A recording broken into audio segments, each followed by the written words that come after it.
You're listening to an Airwave Media Podcast. This is the Useless Information Podcast. I am Steve Silverman. Useless information.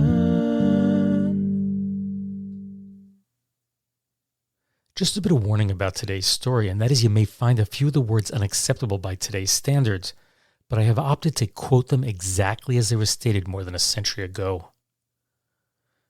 Now, just for a moment, take a step back from today's modern life and try to imagine a world without moving pictures. You know, no Zoom meetings, no YouTube clips, no television shows, no motion pictures, and no Looney Tunes cartoons. Certainly can't live without those. It seems like an impossibility, but that would have been the world that nearly every human being on planet Earth would have been born into at the turn of the 20th century. The origin of the moving image traces its roots back to 1872. That's when railroad tycoon and then California Governor Leland Stanford hired a photographer named Edward Muybridge, to create a portfolio depicting his mansion, his other possessions, and most importantly, his racehorse Occident. You see, Stanford desired a picture of Occident running at full speed, an image that would truly depict the motion of his horse. Now, this sounds really simple by today's standards, but keep in mind that snapping photographs in the 1800s required exposure times of many seconds. And while the shutter was open, if anything in that image moved during that time, say a galloping horse, the image would end up being blurred. But Muybridge was up for the challenge. His first effort was, as one would anticipate, a small blurry image, but it did finally provide Stanford with an image of his horse running. And Muybridge continued to improve on his technique, and finally, in July of 1877, a photograph of Occident running at full speed went public and created a bit of a sensation. But the problem was that the image was still a little bit blurry, and therefore they retouched it, and that led to some critics claiming that the photograph was a fake. So, on June 15th of 1878, that's nearly a year later, Muybridge invited the press and others to witness his latest attempt to capture a horse in motion. The location was Stanford's newly acquired 650-acre Palo Alto stock farm. So I'm going to throw in a bit of a side note here, and that's because Stanford would later acquire an additional 8,000 acres surrounding that farm. And it was on this land that Stanford and his wife Jane would establish Stanford University. And that was in 1885 to honor their only child. He was 15-year-old Leland Stanford Jr., who had passed away the previous year from typhoid fever. Okay, back to the story. Muybridge set up 12 cameras along the farm's racetrack, and each one was rigged with a tripwire. As the horse ran and triggered each camera, a sequential series of photographs were produced. Finally, the skeptics were convinced that Muybridge had captured the image of a horse in motion. Yet reproductions of these images were not really in motion. Keep in mind there are no moving pictures at this time. You see, what they did is they took the images and they put them in sequence on a singular, what they call cabinet card, kind of a hard stock card, and they would distribute them that way. Just imagine a grid, maybe 4 columns across and 3 rows, and the images would be in sequence that way. So one had to use their imagination that the horse was in motion. So Muybridge's solution was to have silhouettes of his photos copied onto a disc, and then they could be viewed in a machine that he invented that he coined the zoopraxiscope. And for the first time ever, one could see an image in motion. And it was incredibly primitive, but moving pictures had finally been invented. Now, my French is really poor, as I've mentioned many times before in this podcast, so last night I got my wife to record the next paragraph. There's debate over when the first movie theater opened. Pantomime Lumineuse, an animated movie created by Émile Reynaud, is probably the best bet. It was first screened at the Musée Grévin in Paris on October 28, 1892. I should mention that right after she read that, she pointed out to me that the first movie was presented in a museum. So let's jump forward to 1905. And that's when John P. Harris and Henry Davis opened the first theater dedicated to showing movies only. That meant no dancers, singers, comedians, musical acts, or any other form of entertainment, and certainly not a museum. It was 100% movies 100% of the time. Located in Pittsburgh, Pennsylvania, admission to the theater was 1 nickel. That's 5 cents, so they coined it the Nickelodeon. And it was a phenomenal success, and within a few years, thousands of similar theaters popped up across the United States. One of these early theaters was the Paterson Show, and it was located at 136 Market Street in Paterson, New Jersey. An October 5th, 1909 press release regarding its opening read, in part, I'm certainly not going to read the whole thing to you, quote, "The policy will be that all of the newest and latest moving pictures will be shown as soon as they are out, and also all of the latest illustrated songs. They will cater to ladies and children."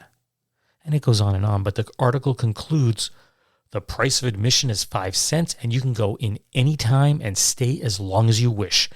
Don't fail to visit this cozy little amusement palace." I dare you to stay as long as you wish in a theater today. Anyway, adjusted for inflation, 5 cents would be approximately $1.41 today. The exact ownership of the Paterson Show is unclear. Now, a bit of detective work on my part suggests the theater was owned by a Greek immigrant named Christopher Stample.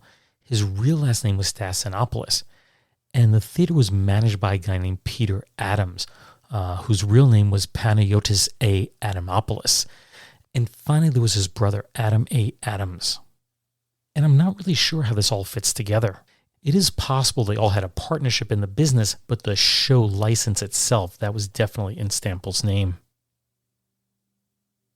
An advertisement in the Friday, September 22nd, 1911 edition of the Paterson Evening News read, quote, "Paterson's handsome moving picture theater, the Paterson Show, newest and latest moving pictures shown daily. Program changes every day. It's a comfortable place to spend an hour. Illustrated songs and good music. 136 Market Street, City Hall Square." So it seemed as if the theater was welcome to anyone who was willing to pay. And that seemed true until Mrs. Minerva Miller walked up to the ticket booth that same exact day, and she was with 2 women identified only as Miss Anderson and Mrs. Newman. Minerva then proceeded to hand the ticket clerk, that's Mrs. Lena Moore, 15 cents. And of course, the math seems simple. 3 patrons at 5 cents apiece equals 15 cents, right? Well, she had calculated way wrong.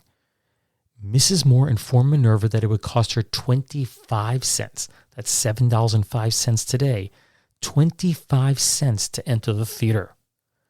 When Minerva questioned why, Mrs. Moore replied, quote, "It is the order of the boss to charge all colored people 25 cents. In other words, admission was 5 times as much simply because of the color of her skin. Minerva wasn't willing to pay the 25 cents, but really there was little she could do about it at the time. So she walked to the far end of the block to the intersection of Market and Main Streets, and there she met up with a white acquaintance, a guy named Thomas Braxton. And she explained to him what had just transpired, and he assured Minerva that he could get her into the theater. So the two walked back to the theater where, once again, Minerva Miller was denied admittance. In addition, Thomas Braxton was also refused. The Paterson Show had just made a big mistake. They chose to mess with Minerva Miller. You see, not only was she the daughter of a well-known minister, but Minerva was also the president of the local African Methodist Episcopal Zion Church's Women's Home and Overseas Missionary Society.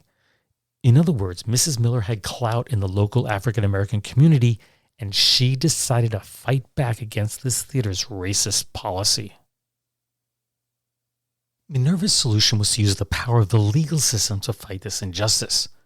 So she hired Paterson lawyer Robert F. Buckley, and on November 2nd, 1911, he filed paperwork with the district court in nearby Passaic charging the Paterson Show with unlawful discrimination. He based the case on the theater's violation of the 1884 New Jersey statute that was titled An Act to Protect Citizens in Their Civil and Legal Rights. The law reads in part, and I'm going to warn you this is quite verbose, quote, that all persons within the jurisdiction of the state of New Jersey shall be entitled to the full and equal enjoyment of the accommodations, advantages, facilities, and privileges of inns, public conveyances on land or water, theaters, and other places of public amusement, subject only to the conditions and limitations established by law and applicable alike to citizens of every race and color, regardless of any previous condition of servitude. But wait, there's more. That any person who shall violate the foregoing section by denying to any citizen, except for reasons by law applicable to citizens of every race and color, regardless of any previous condition of servitude, the full enjoyment of any of the accommodations, advantages, facilities, or privileges in said section enumerated, or by aiding or inciting such denial shall, and this is the important part, for every such offense forfeit and pay the sum of $500 to the person aggrieved thereby, to be recovered in an action of debt with full cost, and shall also for every such offense be deemed guilty of a misdemeanor, and upon conviction thereof shall be fined not less than $500 nor more than $1,000, or shall be imprisoned not less than 30 days nor more than 1 year. And that's why Minerva was suing the theater for $500. Now, I'm not a lawyer, but as you know, I play one on this podcast, and therefore I'm fully qualified to say that this case should have been a slam dunk for Attorney Buckley. You know, the theater clearly violated this law, and they should be forced to pay. But of course, I'm judging this case with my 21st century viewpoint. This was back in 1911, and things were not the same. In fact, by 1911, it had been well established in previous court decisions throughout the United States that it was perfectly permissible for the proprietor of a theater or a similar type establishment to segregate their audiences, white people in one section, minorities in the other. Yet no one within the state of New Jersey had ever challenged discrimination because they had charged members of one race more than another, basically for the same service. And that was the basis for Minerva Miller's lawsuit. From the outset, it appeared that this case was stacked against Mrs. Miller. You see, the case was assigned to Virginia-born Judge Walter Carrington Cabell to decide, and his father had fought for the Confederate Army during the Civil War. In addition, Cabell was appointed to the bench by then New Jersey Governor Woodrow Wilson, and he's the only U.S. president to have been a subject of the Confederacy, and he was a known segregationist. And there was to be no jury. This case was solely up to Judge Cabell to decide. So you have the judge, the lawyers for both sides, the defendants, even though they're Greek, they were all white. And of course, Minerva Miller was not. She may not have had much of a chance in court, but Paterson's black community strongly supported her. On November 15th, many of these supporters attended a protest at the Colored Men's Association Hall at 159 Governor Street in Paterson, and that's a building that still stands today. Minerva's husband, that's Lewis Miller, explained her case to the audience. Then two prominent clergymen, that's Reverend Thomas H. Amos and Reverend Charles C. Williams, they both spoke out against the theater's practice, and they insisted that no law allowed for the charging of black citizens higher ticket prices. 2 days later, Judge Cabell began the proceedings, and his courtroom was jam-packed with people. But as soon as the case opened, Joseph Carroll, he was the attorney for the defense, he just stood up and he asked for the case to be dismissed. His argument was that the theater did not deny Minerva entrance to the theater. You see, all she had to do was pay the 25 cents and she would have been admitted. In addition, since she opted not to purchase a ticket, she didn't enter into a contract with the theater, and therefore she had no basis for the suit. But Judge Cabell wanted to hear more before he made a decision. So he asked Minerva's lawyers, that's Attorney Hughes Buckley that I mentioned before, and Joseph Fury, to explain how the theater's actions violated the law. So Fury then proceeded to read the text of the 1884 New Jersey statute, and upon conclusion of the reading, Judge Cabell commented there's really nothing in that law that prevented a proprietor from denying anyone entrance into his establishment. Basically, if the owner wished to turn someone away, they appeared to have every right to do so. I should also mention that Judge Cabell also seemed a bit perturbed when Minerva's attorney Robert Buckley stated that they had already planned to appeal the decision, even though one had yet to be handed down. In addition, Cabell seemed to imply that there was no case here, although he did question the meaning of one phrase in that law, quote, subject only to the conditions and limitations established by law. But neither side was prepared to explain what these conditions and limitations were, so he instructed both sides to submit briefs to him within 1 week. So we're going to take a quick break to hear from our sponsors, but when we return, I'll let you know exactly what happened next in the case of Minerva Miller versus the Paterson Show. Welcome back. And there they were. At 2 p.m. on Friday, November 24th, 1911, everyone piled right back into Judge Cabell's courtroom. But this time, no one was going anywhere until the case was decided. An article in the next day's Morning Call newspaper stated, quote, the case was one of the most dramatic ever tried in Passaic. Of course, Minerva Miller was the first witness called to the stand, and she told of how she had gone to the theater with two friends, was told the admission price was 25 cents, how she then went and sought the assistance of Thomas Praxton, and of course, how they were both then denied admission. And Praxton was the next witness for the plaintiff. He stated, quote, I told Mrs. Miller I could get her in for 5 cents. But when he placed his nickel down on the cashier's counter, she refused him entry also. During cross-examination, Attorney Carroll attempted to prove that Minerva Miller was not a black woman because she, quote, had some white blood in her. And logically, if she wasn't black, then of course no discrimination could have taken place. When questioned as to how Mr. Praxton could be certain that Mrs. Miller was a black woman, he replied, I can tell she is colored by looking at her. Mr. Carroll then asked, well then how do you know she's a colored woman? And Praxton gave the perfect reply, I'm sure she's not a man. So Mrs. Miller was called back to the stand. And when Attorney Carroll questioned her as to her race, Minerva replied, quote, yes, I am a Negro, and you can tell it by the flat nose and kinky hair. Well, clearly this line of questioning was going nowhere, so the defense changed its argument. They moved to have the case thrown out simply because the suit should have been brought against the cashier and not against the theater's proprietor, Chris Stample. Judge Cabell didn't agree. Carroll's next line of argument was that Minerva wasn't denied entrance to the theater because of her race.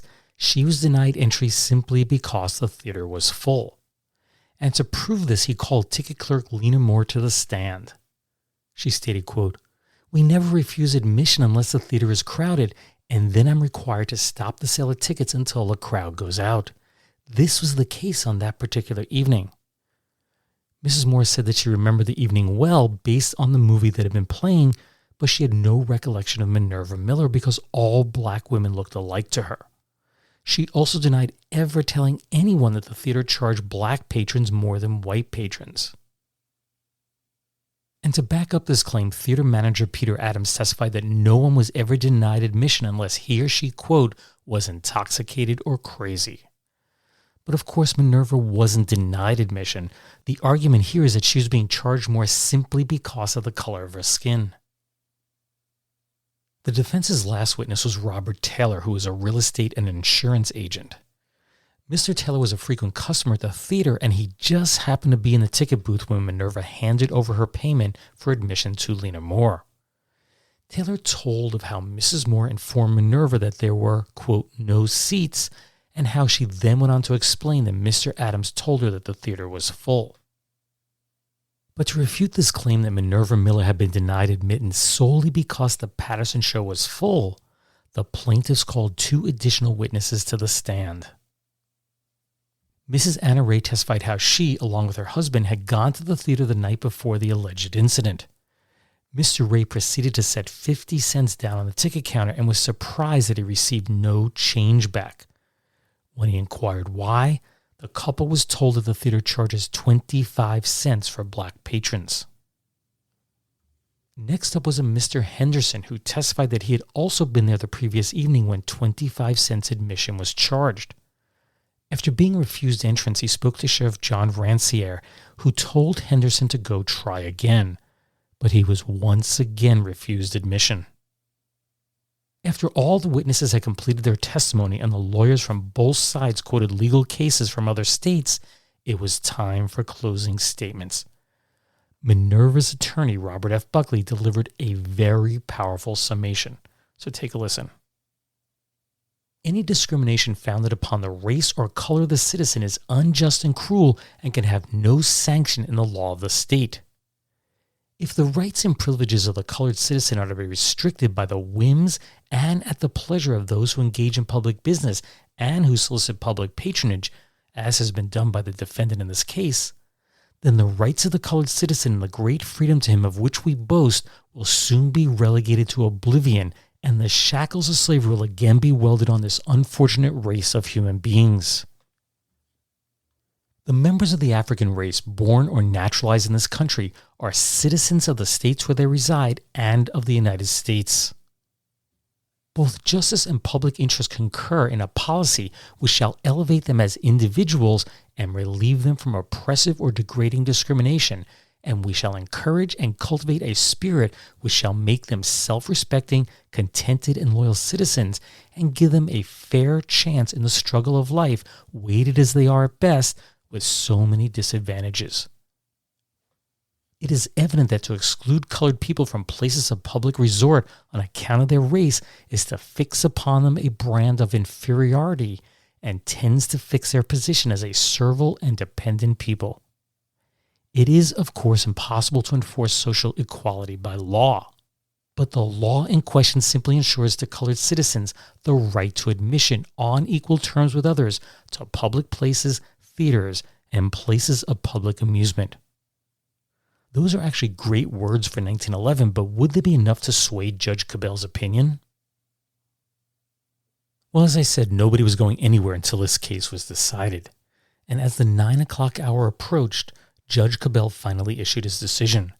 And here are just a few key pieces of his ruling. I'm certainly not going to read it in its entirety. The fact of the case is shown by a fair preponderance of evidence that one Minerva Miller, on the night of September 22nd last, went to the place of the Paterson Show conducted by the defendant and applied for admission thereto and tendered the usual price for admission, 5 cents, and was refused admission, the statement being made by the ticket seller in charge thereof that 25 cents is charged for colored persons. The plaintiff claims that there was a discrimination forbidden by law. The argument of the defendant in the course of motions for dismissing the proceedings on non-suit is directed entirely to the common law right. But we are not dealing with the common law, but with a statute framed to cure an evil grown up under the common law. He continued, "A statute has been passed in New Jersey, and it is under the statute that this action is brought. The conditions under the common law were the evil the statute was designed to remedy. The common law permitted the owner of a place of public amusement to deny admission to any person or any class of persons for any reason or for any whim. At a time when colored persons were denied the freedom that of right belongs to all men and were generally not on terms of equality before the law with white persons, they were denied equal treatment in places of public resort.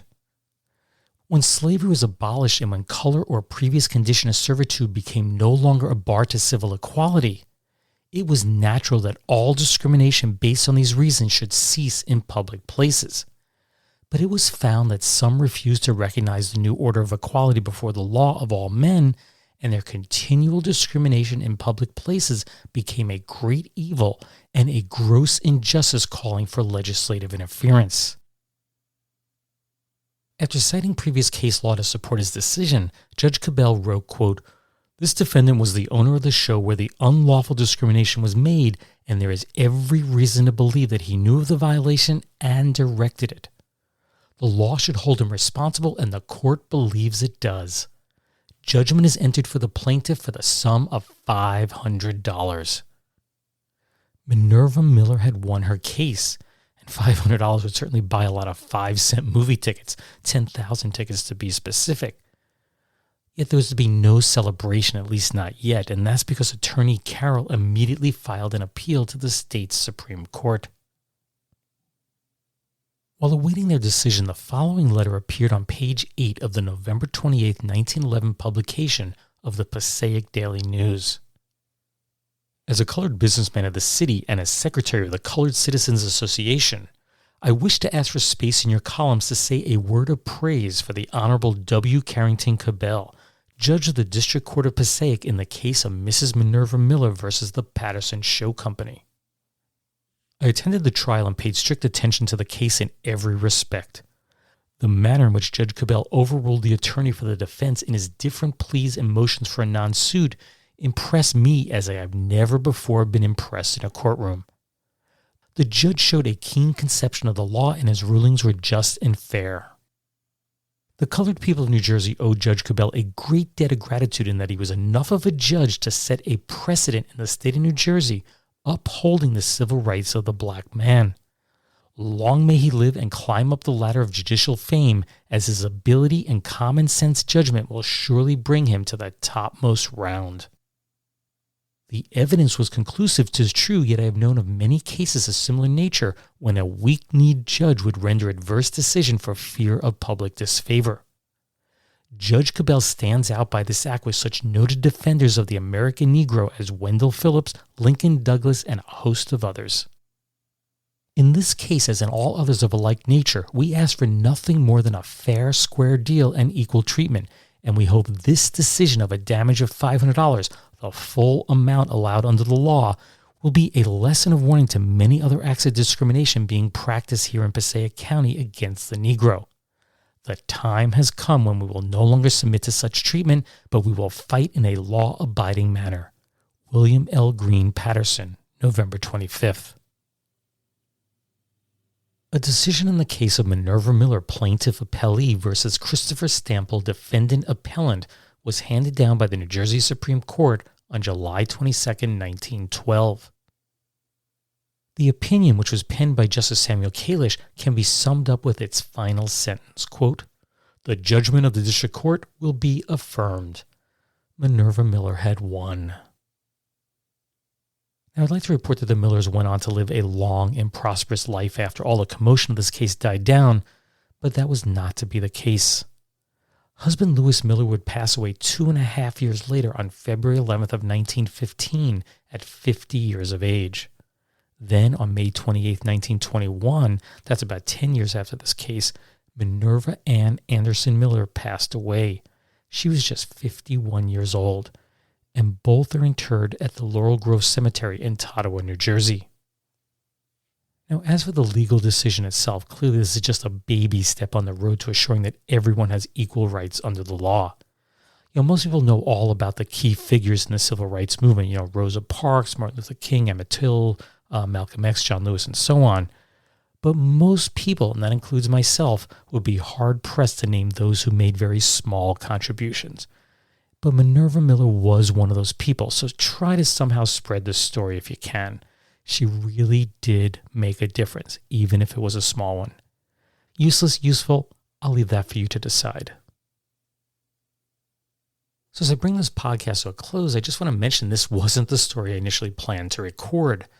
I was working on another story that took place in New Jersey and stumbled upon a brief mention of the Minerva Miller case. After a little research, I decided to switch to this story, but just don't be surprised if you hear another story from New Jersey in the near future. It could be the next podcast for all I know. I haven't actually picked out a story yet. Now, just a reminder that my latest book, The Flipside History, is currently available, as are my 2 previous books, Einstein Refrigerator and Lindbergh's Artificial Heart. All 3 of those books are collections of long-forgotten true stories, just like the ones you hear in this podcast. Now, just the other day, I received a copy of the signed contract for the Turkish version of The Flipside History. So all 3 of my books have now been translated, or at least in the process of being translated into Turkish. Personally, I don't speak a word of it, but if you do, you now have some options. If you'd like to contact me about anything, whether it be regarding this episode, the podcast itself, my books, or whatever, my email address is steve@uselessinformation.org. You can also contact me through my website. There's a contact form there, or you can use Messenger on Facebook. Be sure to subscribe to the Useless Information Podcast or your favorite podcast platform, and you'll have immediate access to new episodes when they're released. My Twitter feed is @UselessInfoCast, and be sure to like the show on Facebook. You can just do a quick search for the Useless Information Podcast there. Anyway, I'll be back in a couple of weeks with the next podcast. I should mention that I do have jury duty next week, so I have no idea how long that's going to take. So the next episode may be delayed. Anyway, thanks as always for listening, and take care, everyone. Bye.